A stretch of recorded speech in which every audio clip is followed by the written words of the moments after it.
Okay, let's dive right in. Today, we're going to break down a real Italian lesson and pull out some of the key breakthroughs that can totally change how you learn. We've boiled it all down into some powerful tips that are going to get you speaking with a lot more confidence. Does this sound familiar? You've got the flashcards, you've been memorizing all the verb conjugations, but then, when it's actually time to speak, your brain just freezes up. Trust me, you are not alone. This is probably the biggest hurdle for pretty much every language learner. And this quote right here, it just perfectly captures that feeling, doesn't it? This came directly from a student in the lesson we're looking at. It's that awful moment of panic where you're trying to build the perfect sentence, and you end up just saying nothing at all. But here's the thing. What if the goal isn't perfection? And that brings us to what is, without a doubt, the biggest breakthrough from the whole lesson. It's all about a complete shift in your mindset. It's about moving away from that fear of being wrong and just focusing on the simple goal of being understood. This is the teacher's core philosophy, right here.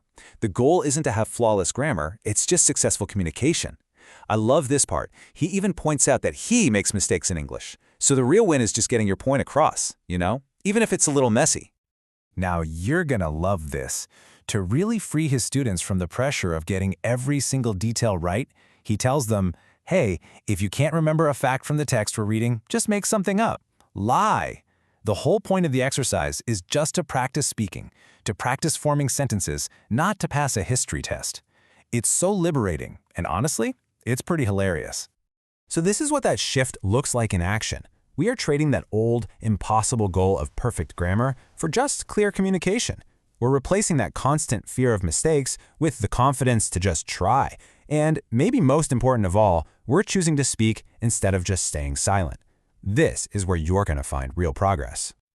All right, so with that new mindset locked in, let's get into our first practical tool. And it's a small one, but it's an incredibly versatile Italian preposition, the word per. So, at its core, per is basically the Italian version of for. You use it anytime you want to explain the why behind what you're doing, the purpose, the reason, the goal. It's a really simple word that, you'll see, does a ton of heavy lifting in the language. So, how does this actually work in a real conversation? Well, imagine someone asks why you're in Italy. You can give a super simple, clear answer. Per affari, for business, or per una conferenza, for a conference. You can even use it with verbs, like per insegnare, to teach, or per studiare, to study. See, it's a great shortcut for explaining your purpose. And here it is, a classic aha moment for Italian learners. The question, perché, means why. But the word you use to answer that question, perché, means because. It's the exact same word. It's one of those really cool, elegant things about Italian that once you get it, it makes conversations just so much easier. All right, let's keep this momentum going.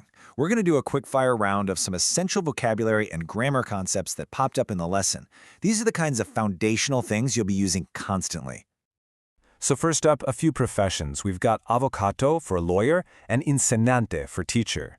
And hey, look, you've got some words here that are basically freebies. They sound so similar to English, like dentista for dentist and direttore for director. Those are some easy wins for your vocabulary list. Okay, now for a really key grammar pattern. In Italian, you don't just add an S to make things plural. Instead, you change the last vowel. So take a look at the masculine word for student, studente. For the plural, that E on the end becomes an I, studenti. And for the feminine version, studentessa, the final A becomes an A, studentesse. Seriously, getting this vowel change down is a huge step towards sounding way more natural. And now for one of my absolute favorite parts of learning any language, that moment when the words themselves actually teach you something amazing about the culture. This is where language stops being just a bunch of rules and really starts telling a story. Okay, check this out. The Italian days of the week, they're a direct link back to ancient Rome. Lunedì is the day of the moon, Luna. Martedì is the day of Mars. Then you have Mercoledì for Mercury, Giovedì for Jupiter, and Veneredì for Venus. It's literally history hidden in plain sight. And once you see that connection to the planets and the Roman gods, these words suddenly become so much easier to remember. So let's bring it all the way back to that one core idea. Perfection is the enemy of progress. The goal is just to communicate, to connect, to try.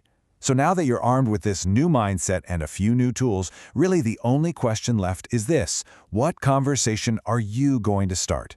Don't wait for it to be perfect. Just begin.